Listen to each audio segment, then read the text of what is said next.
There's a lot of protein sources, and admittedly, our three sources of protein: whey, best. Egg whites, The best. the best, and then collagen. Yeah.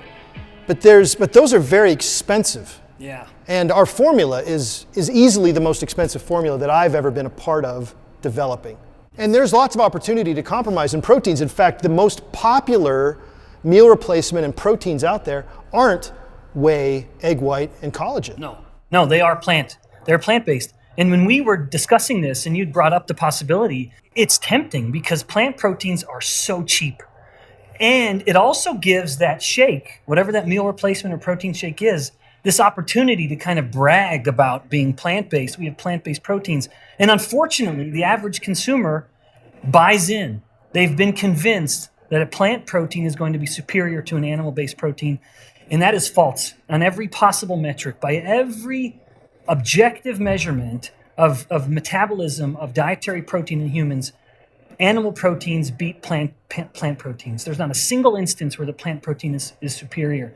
You not only are getting an inferior source of amino acids, which is objectively the case, you are also compromised in your digestion of those proteins, because plant proteins they're such an odd source of protein for humans that you end up getting things from the plants that you don't want. So, for example, if you're getting a pea protein, peas are so deficient in protein that you have to take 1,000 peas and distill and process these peas to get one serving of protein.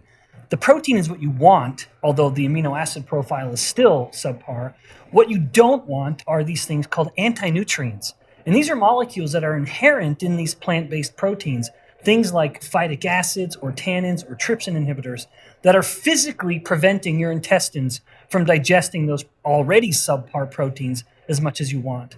When you have also distilled and processed these little seeds, you get the minerals that they have been enriching up from the soil. Of course, we need minerals in the diet, but when you have processed this plant so much, you get potentially lethal levels of heavy metals like lead and arsenic.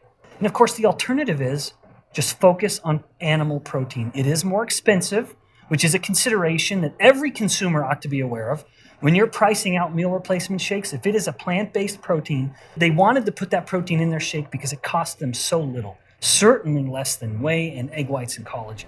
Absolutely. Those are very expensive ingredients, but we weren't willing to compromise. And I think it's really important to say we don't have a problem with people who choose a plant-based diet. It's certainly an improvement over the standard American diet that most people consume.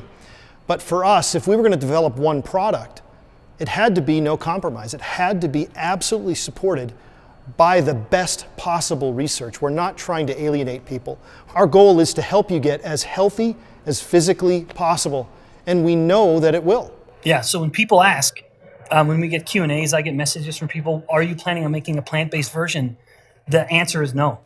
No, just because that immediately means an inferior product, which is something we're not willing to do.